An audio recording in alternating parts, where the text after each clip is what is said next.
It's basically like a spiritual walk. There's one way in and one way out. You start at the beginning and you find your center. You can walk it by yourself, with someone. It's very open and you just let everything go and you walk the whole thing. You can talk out loud, talk to yourself, or just enjoy the peace and quiet. And then when you get to the center, you're basically in the center of what's going on.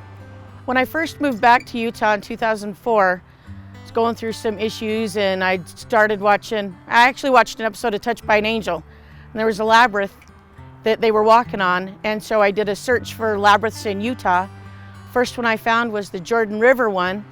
And I wanted to share it with a few people. Shared it with Jackie and Cindy. And then the idea popped up that it would be nice to have one here on the west side at the church, because this is not comfortable, but it's a good thing for me. And it's a great spiritual walk. I got involved in this project about 3.5 years ago.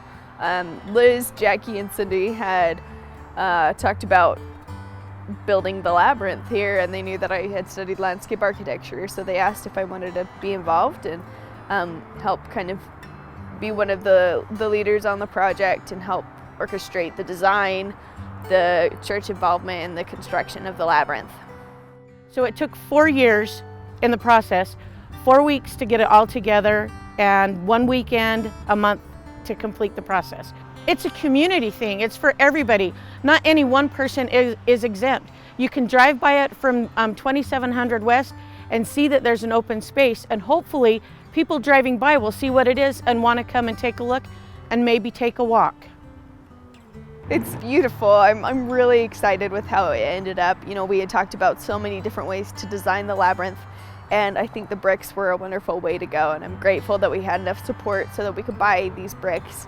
But it looks beyond what I ever imagined it to look, and I'm excited for what it will continue to grow into as we build more onto the design. We're still not fully complete because we want to do some landscaping on the outside of it so everyone can enjoy when they're inside and outside. It could not have happened without the hard work that the Labyrinth team did, and especially without Legos, Whitney, Marvin, and everybody that helped. My dad is an engineer, so he can visualize what this pattern looks like, what the paths look like, but when he tells anyone who's not an engineer, it gets really confusing, and I'm a visual learner, so as he explained the pattern, and Liz and I both had blank looks on our faces, I said, we need Legos, and so we took out Legos and we built out the path to see, you know, those represented the bricks and how we would make the corners work and how we'd make it fit. So that was kind of the first step in really understanding how this all will physically fall together.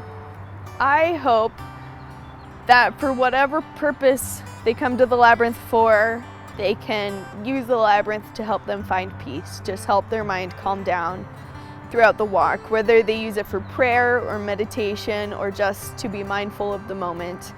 I hope that they can walk this labyrinth in a way that helps them calm the busyness of their mind and the busyness of their days and their lives, to help them keep going throughout life.